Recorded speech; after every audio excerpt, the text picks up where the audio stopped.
You're in a good place now. You are listening to Perspectives with Ashley Berges. Welcome back live to Live Your True Life Perspectives, and I'm your host, Ashley Berges.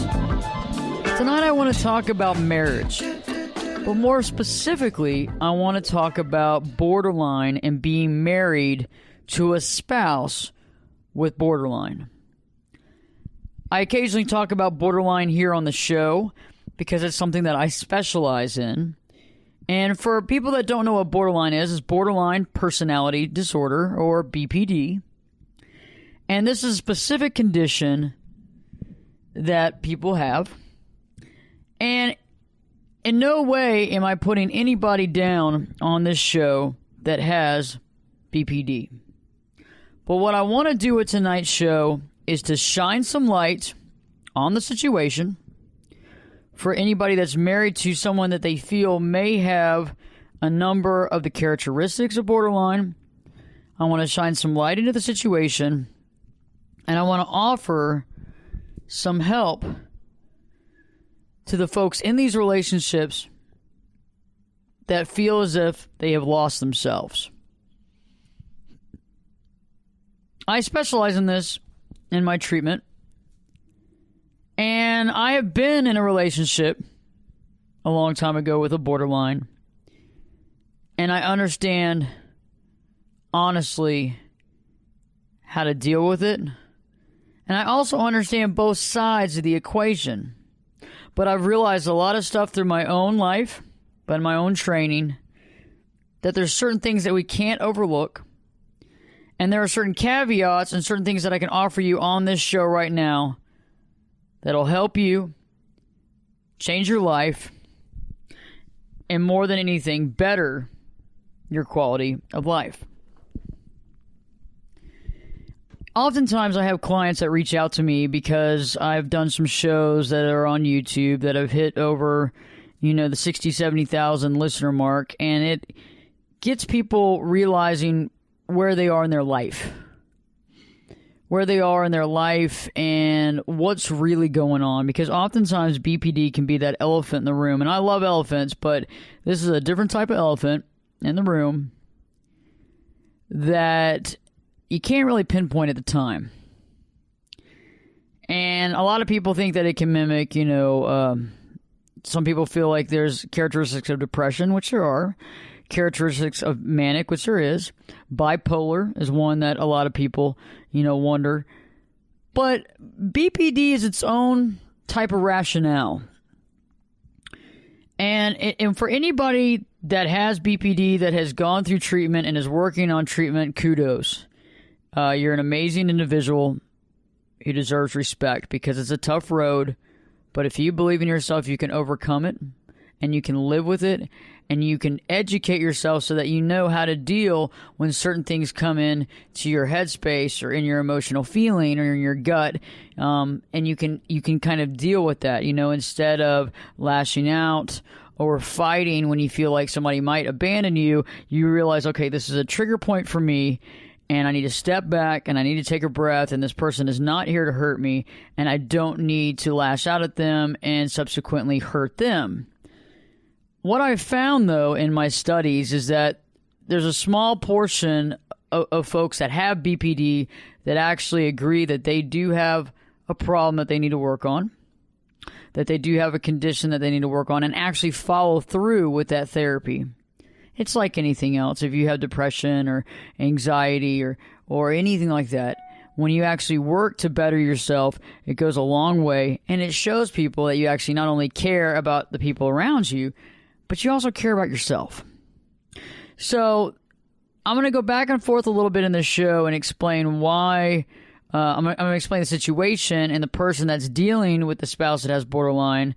I'm going to explain some tips for those folks to move on in their life and to try to work through the situation and to try to get themselves back and to not be a shell of a person anymore. I'm also going to talk about why the borderline has a tendency of doing these types of things, just so it makes it more understandable. But at the same time, at the end of the show, I'm going to give several caveats and some very important points that can't be overlooked. because this is important. I'm talking about your life here, okay? And you got one of them. You got one life, and the way you live it, you got one life to live. And it all depends on you, how you want to live that life, if you want to live it for someone else. But we came into this world on our own. Even if you were a twin, even if you were a triplet, you came in on your own. The brother and sister was not born at the same time as you. It might have been a minute apart, it might have been half a second apart, doesn't matter. Point is that it didn't happen at the same time. Not a half second, half a minute, whatever. You see what I'm saying? But we die on our own too. I mean, occasionally people will die within a few minutes of each other. They're doing some research on that. I have a friend of mine that's actually doing some research on couples that have been together that die together. And we'll be doing a show about that here in the future, but it rarely happens. So basically what I'm saying is you come into this world on your own and you leave on your own. So you better get to know yourself. And wouldn't that mean that if that's really true, which it is, then part of your purpose is to find your true self and your calling. And your purpose and your calling isn't about taking care of one other person. It might be about helping society and helping humanity and feeding the poor and opening the minds of folks. But it's not your purpose to take care of somebody to the point that you lose yourself in the process and you're inefficient and you can't get your mind in the game and you can't even focus. That is not purpose. Okay? Far from it. And I know several people coming into my office in the last few years. Yes, that is their poster child. That's who they become. No matter if it's a CEO or a surgeon, a doctor, it doesn't matter. A lawyer, it doesn't matter. It doesn't matter. Stay-at-home dad, it doesn't matter. The point is that you can be an extremely intelligent person, and probably even the more intelligent, the more you think that you can make these changes in someone else's life. You feel like if you could just figure out why they're saying this, or you can just help them, that they'll get better. But it's all about ourselves. We have to want to make changes, and no matter what you do from the outside, it's not going to change how somebody feels in the inside. It just doesn't work that way. And I'm not making light of people's pasts, their backgrounds, their upbringing. Some people with BPD have had horrific upbringings, and some people without it have had horrific upbringings. So we're not going to sit there and talk about upbringings and past, because in order to get to our purpose in life, we have to accept the past, forgive our role in the past, and move forward in our life. And when we're able to do that, we actually put purpose, and we put spirit, and we put belief ahead of the stories in the past that we told and that we've lived. You know, in the last few years, I have helped several clients when they've been at the steps that they feel as though their life is completely falling apart. It's completely falling apart. And it usually begins when I ask a question, how do you feel about yourself? And you can hear most of these clients trying to piecemeal an idea. And so I respond back with, so do you feel like you become a shell of a person? That's an immediate yes with 100% of the clientele. Their response is they feel like they're not themselves, that they've lost themselves. They feel inefficient. They feel like they can't focus on their day-to-day job. No matter how intelligent you are, no matter how many degrees you have, no matter what, can't focus. Their eye is not on the prize. They have too much going on in their personal life to keep it together. I find it very interesting, too, because oftentimes these same clients feel beaten down. They feel as though they don't know how to think. They don't know what direction they go. And they are quite confused in their life, period. They're unhappy. No matter how fulfilling their career is, they are completely unhappy. And it all boils down to their home life. And I think many of you out there, even if you're not living in the situation, but you've been married or currently married, you know the value of coming home to a spouse who actually cares, but has the ability to care and the ability to love. Okay? And that's a very interesting situation, because when you do have a spouse who can love you unconditionally and is happy to see you it changes the dynamic. It makes the marriage not only bearable, but happy. And it makes it something that adds to your quality of life instead of taking from your quality of life. And so throughout tonight's show, I'm going to give 10 characteristics of somebody who's in a marriage with somebody who exhibits symptoms and characteristics of BPD. And I'm going to talk about why you're in it and why you stayed so long. Because I think a lot of times the confusion is so overwhelming, and the desire to save the other person and the care about not wanting to get divorced has you unable to see clearly your life, the next step, and honestly what you can do to better your life and do the right thing all the way around. Check out the website, ashleyberges.com, Ashley, BERGES.com. Check out the latest radio shows, as well as check out the podcast on Spreaker, Stitcher, Google Play, iHeartRadio, and iTunes. Live Your True Life Perspectives with your host, me, Ashley Berges, will be back in. I'll be back this time in 2 shakes.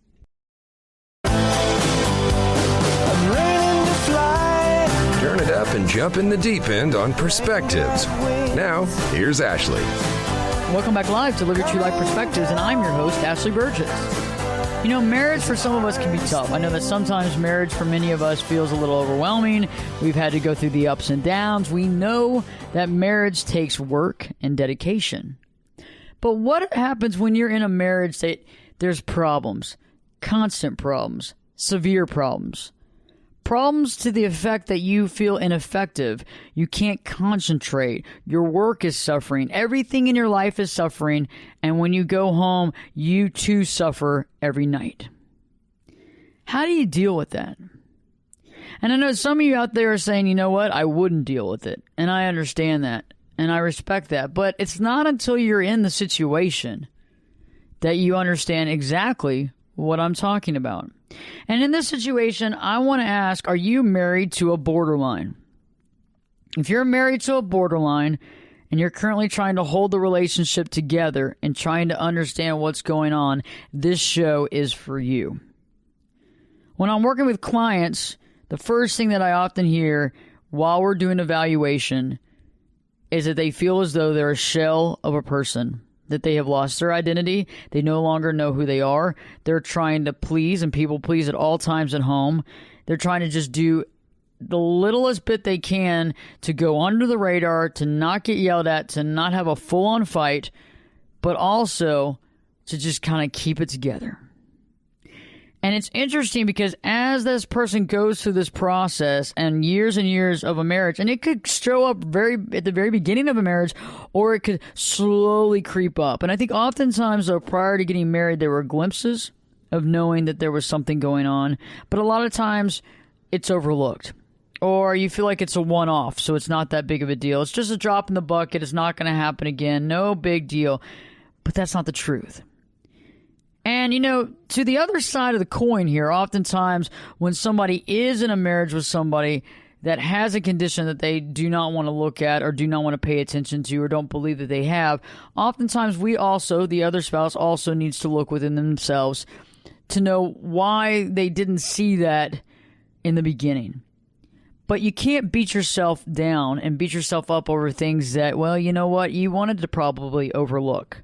Because everybody wants that storybook wedding and that marriage where you're happy and everything's great and it's wonderful. And we want to overlook some of the weird things and the off things because we want it to go well. We want it to be a good marriage. We want to, we want to believe in the process when a lot of times there were warning signs and red flags that we just didn't pay attention to. So, however, even if you didn't pay attention to those, you still have action that can be done and you can still take back your life.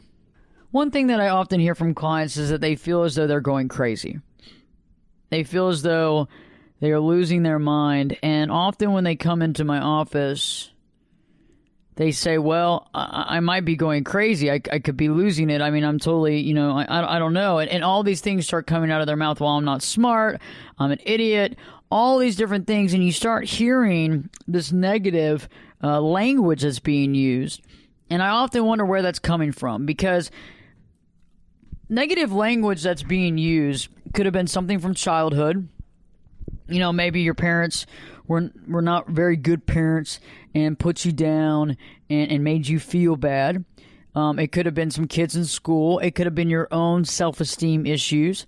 But oftentimes in a marriage, when people are at a certain age, it's the spouse that is telling the other person that they're crazy, that they're a loser, that they're an ass, all the above. And when that client comes into my office, they are spewing that out because that's what they hear all the time. Okay, because the person that's closest to you usually is your spouse. And recently I was talking to a client, and they feel as though they were going crazy. And the reason for that, though, is they're being constantly told by their spouse that they're crazy. And that's an interesting thing. So I don't know if any of you have ever gone through a marriage and divorce through cheating, and the spouse was constantly telling you that you were cheating, when in reality you find out that they were constantly cheating on you. And that's a very interesting situation, because it was deflection, right? Okay, look over here. Don't pay attention to me. Let's look at your problem. Even though this person's not cheating, I'm going to put that on them. Oh, I know you're cheating on me. Have them trying to defend themselves while I'm over here cheating all over town. And that's kind of the same situation here, is that when somebody is dealing with a psychological issue at the time, they might tell the other person that they are too. And that can be for deflection. It could be to manipulate that other person. It can also be that person telling the other person that they're off or they're psychologically imbalanced, because they're actually thinking subconsciously about themselves.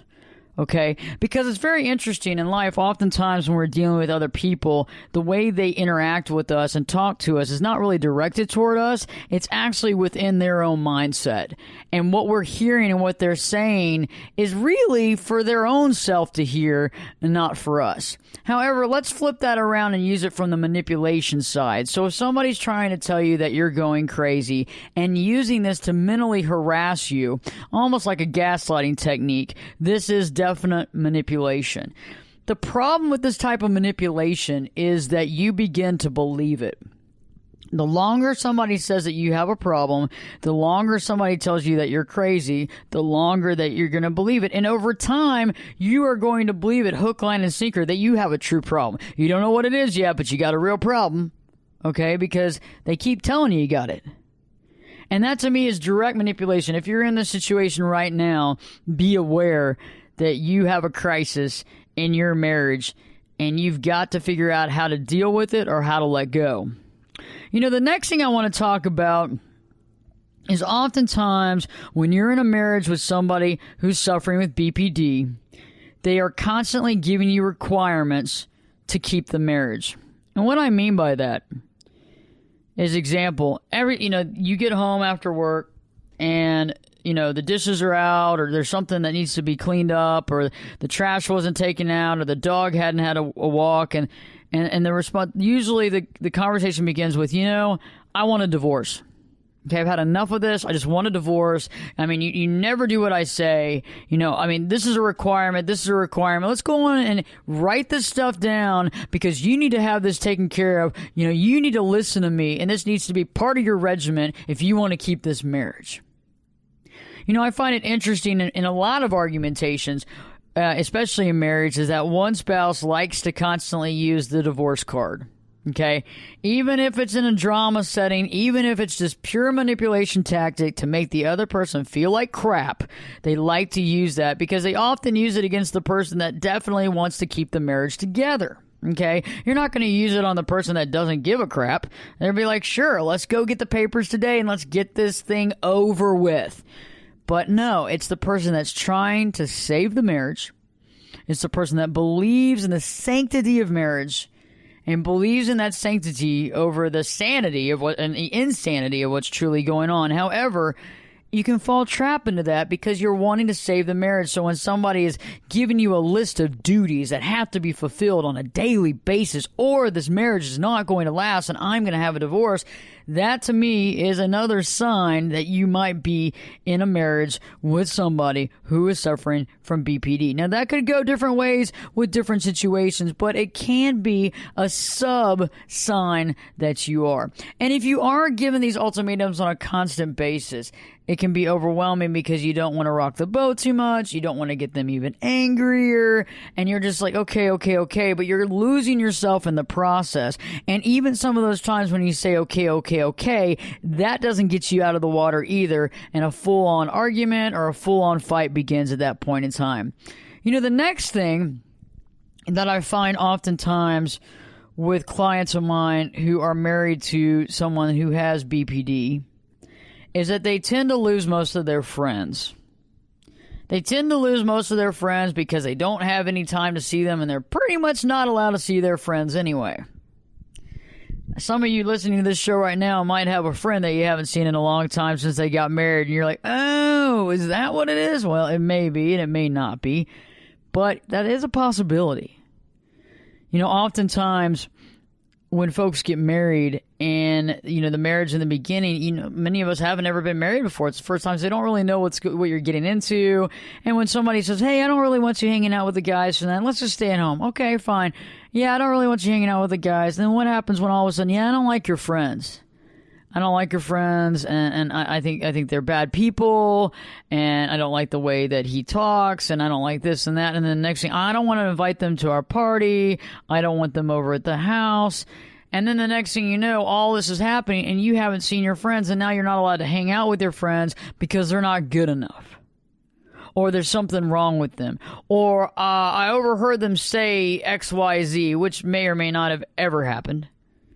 But all of a sudden, you can't hang out with John or Mark or anybody because they're not good people. Okay? And it gets interesting because then, who do you hang out with? And then all of a sudden, there might be other friends that your spouse will allow you to hang out with that it's kind of on their terms, right? But it seems eventually you kind of whittle down to nobody. You whittle down to nobody because you're really not allowed to have friends, and you don't even have enough bandwidth to have those friends. Because you try to hang out with them and you're having to change plans every time because your spouse is on to the fact that you're actually going to go out without them, or you're going to include this person that they do not want around you, period. We'll talk a little bit more about that here when I return. Stay tuned. Live your true life perspectives with your host, me, Ashley Berges, will be back in. I'll be back this time in 2 shakes.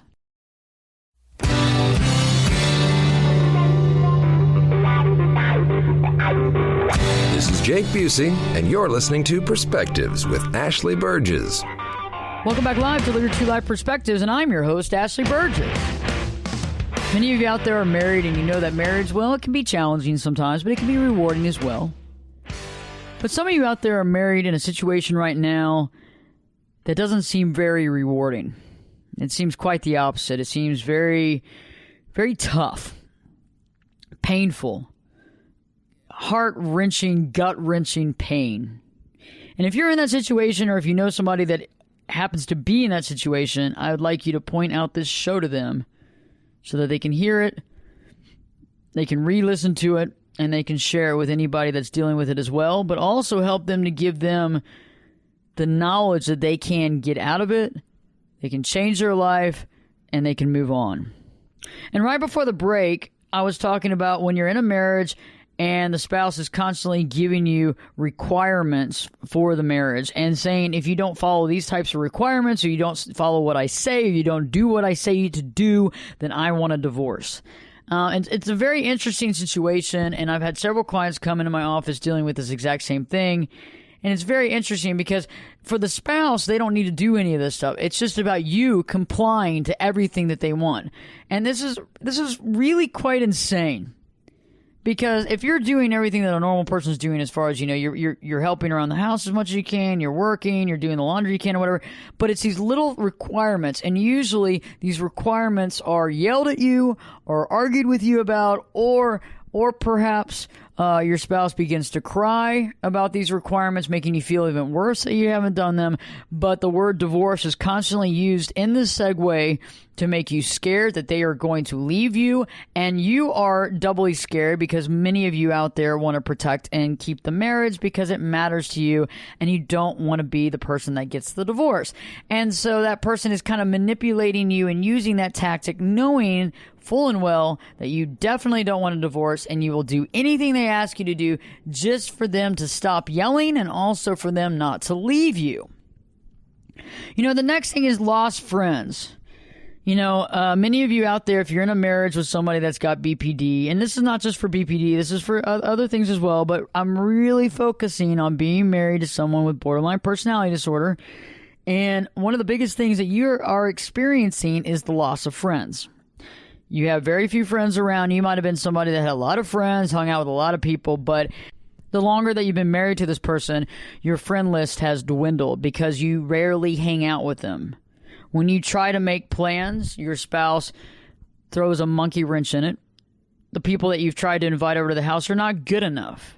Your spouse doesn't like them, doesn't want to see them very much, not happy with their wife or husband or what they do for a living or what they said 4 years ago at a party or that they were disrespectful once, and the list goes on. And when you care about those friends and you've tried to stand up for your friends in front of your spouse and it doesn't work and it just gets you into another full-on argument, you don't want to stand up anymore for your friends. So you just get quiet and you go, okay, I won't invite John over again. Okay. And some of you go, hey, screw it. I'm still going to go hang out with my friends, but you pay for it. You pay for it. You pay hard for it. And the interesting thing is that you don't even really have any fun when you finally do get out because you're too busy telling your friends and them asking you why they haven't seen you and you going through what's going on in your life. And basically, it's like having marriage counseling with your best friends. You don't even have any fun. And you're too freaked out because you better get back at a decent time or you're going to get it. You're going to get yelled at. You're going to scream at. It's going to be a really awful night. All just to see these people. And so eventually you just kind of block these people out because it's not worth it. I mean, rocking this boat is not worth it. You'd rather just make this person happy, just have them be quiet, not have to hear from them, not have to hear about it. And even though you lose half your friends or all your friends, you'd rather have that than rock the boat. The next thing that I often see when somebody's married to a borderline is that you rarely see your family as well. You rarely see your family as well because your spouse doesn't like them, doesn't want them around, finds fault, finds problems, constantly finding fault and problems with your mom or your dad or your aunt and your uncle or whoever, and makes little comments. It begins with these little small comments here and there, And then eventually, I don't like your mom. She's so mean and she's so rude, and I couldn't believe how rude she was the other day. And then it begins to be a problem every time your family is coming over. Your spouse begins to fight with you, either might fight with you like screaming and yelling and that type of thing, or go the other direction of crying and getting completely sad. And just the waterworks. I just don't know why you invited your family over here. We were having such a great day. It's just so awful that you're doing that. We were having such a good time. Can't you just call them and tell them to come over another time? What happens? You feel bad about your family, but what do? You don't want to rock the boat. You get on the phone and say, hey, Mom, Dad, today's just not a great day. I'm not feeling that good. Or Ellen's not feeling that good. I gotta, can we rain check it? And guess what? This happens over and over and over again. And you begin to have a wedge with your family because you never see them. Because they're not allowed. Your spouse doesn't want them around. Doesn't want your friends around. Doesn't want your family around. You see where this is going, right? You become a loner. Because they have you right where they want you. They want you on your own. They don't want anybody around you. They want to have you on your own. Part of it's manipulation because if you get away from them too long, you might actually see what's going on. But the other part of it is that they are so scared of abandonment that they don't want to have anybody from the outside taking away from their time with you They also don't want to lose you. So they see other people around you in your life as possible people to take you away from them. And also they want to have complete control. And when you've allowed your family to go by the wayside, which you should never do, but it happens and it's okay. Don't beat yourself up over it. If it's happened, you can get the relationship back because all you have to do is explain the situation, meet with your family. It might take a while because they might be very hurt, but over time they'll understand. You will apologize and you will show yourself honestly and respectfully to them. But you know what? It's when that happens and then you begin to lose your friends and you begin to be that one person, that's it. You're the target one. 2, you are under full control. Okay? You are being fully controlled because you're not allowing yourself to even live or even hang out with other people because you don't want to rock the boat. You don't want to have any arguments with your spouse. You just want to keep things good. But how good does that keep things when you can't even be yourself? Who are you anymore, for God's sakes? Can't see your family. Can't see your friends. You just want to not upset the bear. You see what I'm saying? That gets really tough.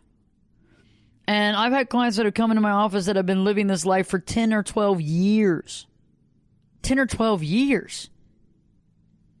That's painful. And even if you've been in this life for 10 or 12 years, you can get a better life. You can move on. You can get your life back. But you've got to recognize the situation you're in. And you've got to begin to make some steps and make some plans to changing up where you are right now. Another indicator that you may be married in a relationship with a borderline is that your brain is preoccupied by this situation all the time. Okay? No matter what job you're doing, no matter if you're doing heart surgery on a patient in the ER, you are still somewhat thinking about this. Okay? Because you cannot compartmentalize a situation like this. It just doesn't work. When you're being emotionally and mentally basically abused, okay, you can't overlook this. It's like a kid that goes to school every day in elementary school and gets the crap beat out of him by the bully is not going to experience a good school day. They're not going to experience a good school year, even if they get straight A's. Even if they get straight A's and they're on like the national whatever and da-da-da-da. Even if they get all this stuff, right? They're still not going to be happy. Why is that? Because they're getting beaten up every day. They're getting beaten up every single day.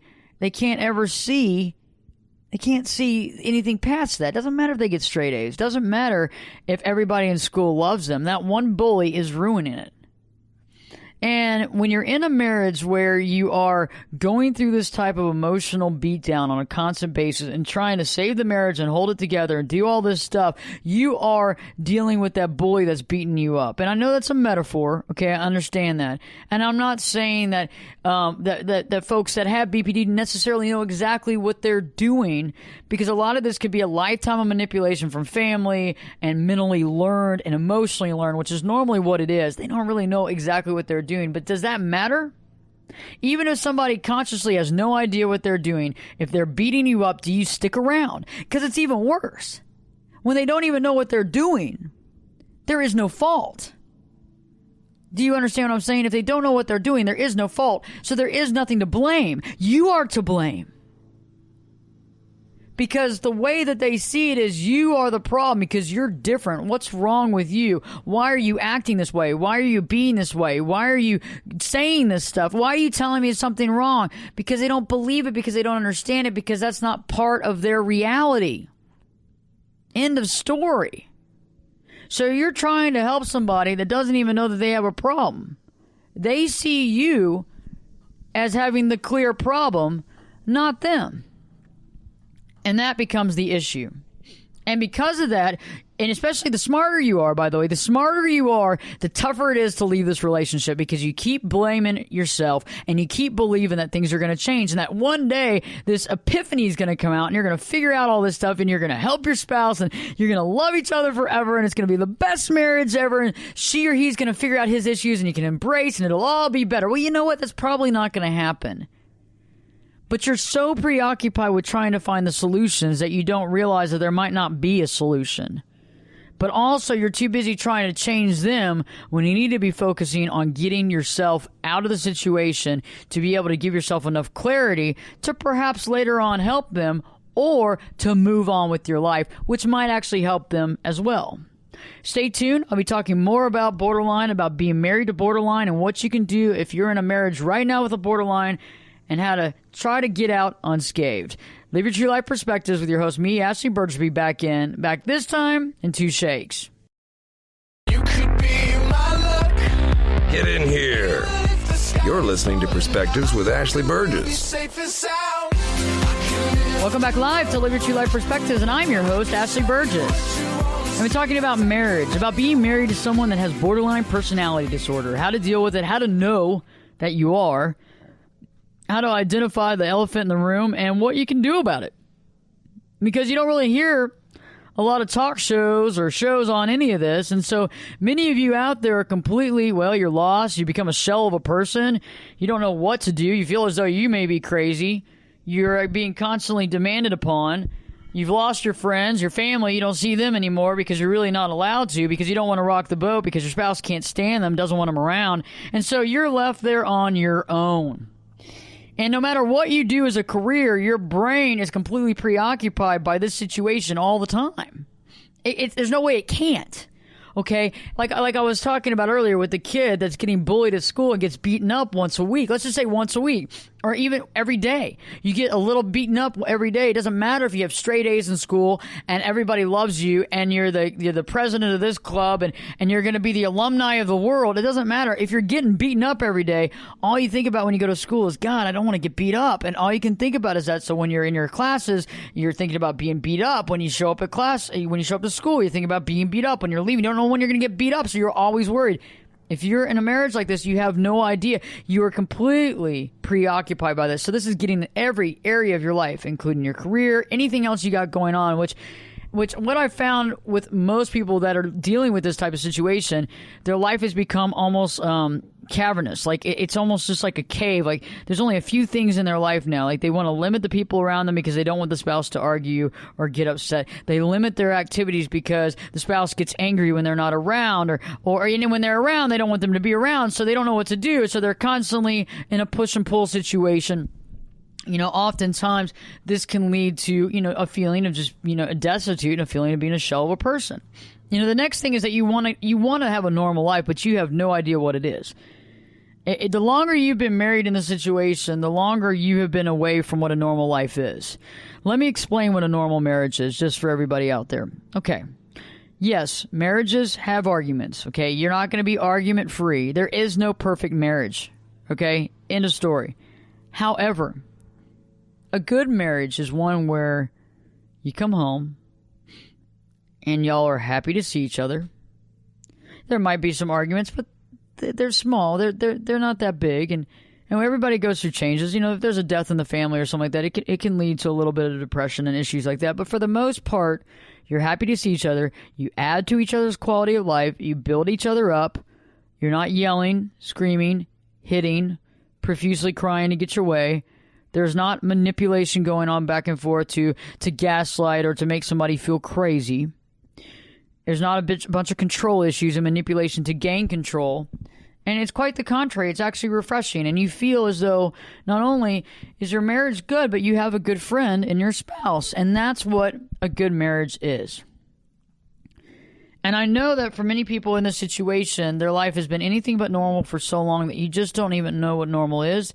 And you would love to see that again, but it's just so off the radar. And so if you're in the situation, you're being constantly manipulated and you're constantly feeling like a shell of a person and you don't want to rock the boat, and rocking the boat means like hanging out with a friend or having a family member over or saying anything or doing anything that can start an argument, this is a problem. This is not a normal life, okay? I also find it interesting when folks are in the situation that even though they might know and recognize that they are in this situation and that their spouse does have many of the qualifications of having BPD, and they are feeling as though they are a shallow person, and they are fearful of the situation, and they are being told constantly that that the person wants a divorce and all this stuff, and they're totally, completely preoccupied with the situation, there's still this want and desire to hold on to the marriage. There's still a want or desire to hold on to the marriage. And I feel that part of this desire to hold on to the marriage is similar to the Stockholm Syndrome. And I don't know if you're familiar with what that is. But the Stockholm Syndrome is feelings of trust or affection in certain cases of kidnapping or hostage situations taken by a victim toward their captor. And I find that very interesting because, we hear about that oftentimes when, people have been victimized and kidnapped or taken hostage. And you see movies about it where they end up having feelings for their captor, for the person that, took them hostage. And I feel that in some degree, when people are married for a period of time with somebody that has borderline personality disorder, it's kind of the same thing because and a lot of times in these situations, they begin to have no friends. Okay, the other person loses their friends because they're not allowed to hang out. They don't want to rock the boat, then eventually loses their family because, the spouse finds issues with the family. Your mom's really rude, or your dad, or he made that comment about me on Christmas, and I can't ever forgive that. I don't want to ever see them again. And so you either start sneaking around to see your family, or you just cut them out because you don't want to deal with it. You don't want to deal with the anger from your spouse. And I think that leads to the Stockholm Syndrome because you begin to be on your own with that other person. And that other person has all the time on their hands to manipulate your mind. Whether or not they honestly, consciously even realize they're doing it, still doing it. And so that's the key, is that when you're in a situation like that, especially on your own, there's no one to sit there and say, hey, John, this doesn't seem right. Don't you think this seems weird? You're kind of being berated for just being like a human being that's breathing and air today at the house. And just from an outside perspective looking in, this doesn't seem very normal. You see what I'm saying? The less people around, the less witnesses, the better. Because they just want to control you. Because they feel out of control. So if I can control something when I feel out of control, then that's good because that makes me feel better. Okay? That's the key. And it's very interesting in this situation because oftentimes when you are married to someone with BPD, you might feel 5 emotions at one time because what they say or the text message that they send you at the middle of the day at work or the voicemail they leave you can have you thinking 3 different emotions, feeling 3 different emotions, not even knowing what's up is down and down and up. And that's a very interesting dynamic. Another thing that I find often is true in these relationships is that to a certain degree, the sex is kind of wild. The sex is kind of wild. I find that most people tell me that their spouse does things in bed that others haven't done, that they are more kind of animalistic in bed, and it's kind of fun and exciting. And they get kind of addicted to that sex. It's an addictive component. They get very addicted to that type of sex, and it becomes a mental hold on the other person because they haven't had that type of sex, but also the sex is like is kind of like coming together and having that one-on-one, that deep intimacy. But a lot of times when you're having sex with a borderline, it might be really genuinely hot, but it's more animalistic. It doesn't have that emotion. It's not about making love anymore. It's about having full-on sex. And you got to sit there and be able to divide that out and realize that emotionally that other person might not be there. But also you've got to realize that, are you willing to stick in this situation over this sex for the rest of your life? Because there are other people that you can have sex with. Sure, it might not be at that level, but isn't the sex at that level because you can't connect with them in a real love way? Do you understand? Okay, the best sex that most people have is in relationships when they cannot get actually emotionally close to the person because they can't. And the reason for that is that in order to be loved and to truly love someone, you have to love yourself. Honestly love yourself and care about yourself as a human being and do things to self-actualize and be better than you were yesterday. And in order to do that, you have to love yourself. In order to love someone else, you have to honestly love someone else, not lust after them, not want to have sex with them, not just care about them, but in order to honestly love them in an authentic way, you have to feel the same way and you have to love yourself. And until somebody does that, two people can't really be in real emotional love because it's not real. And so we manufacture that love and we claim that sex act is real love when it's not. And that's why, though, the closer you're trying to get to somebody and the farther away you're actually feeling, that's when the sex is really good because it's the only time you really connect. But are you really connecting or is it just an act? Okay? But that sex becomes very addictive. And oftentimes in these situations, your spouse might be willing to have sex even in an argument or a fight or when you haven't been talking, which is also an oddity as well. Because most people do not want to have sex when they're fighting. And think about it, because if you truly do love each other and you care about each other, you wouldn't want to have sex under those pretenses unless the argument is BS or unless the love isn't real. And last but not least, if you're in a situation like this, and all these red flags seem to have your name on it, remember that we can only save ourselves.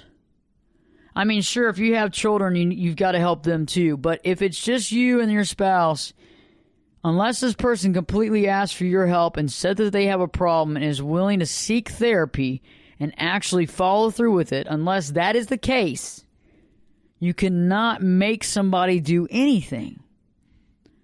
You cannot make somebody do anything, even if you feel like they have a problem or that they are suffering from BPD. That is fine, because if they don't have a problem in their own mind, then you can't do anything about it. You can live your life in this horrific situation that you're losing yourself in and that you're very unhappy and you can't think straight. You can continue that. Or you can actually do something proactive for your own life and move on. And that could propel that person to get the treatment they need. That could propel the person to begin to understand their situation, and maybe not. But that's not up to you to decide.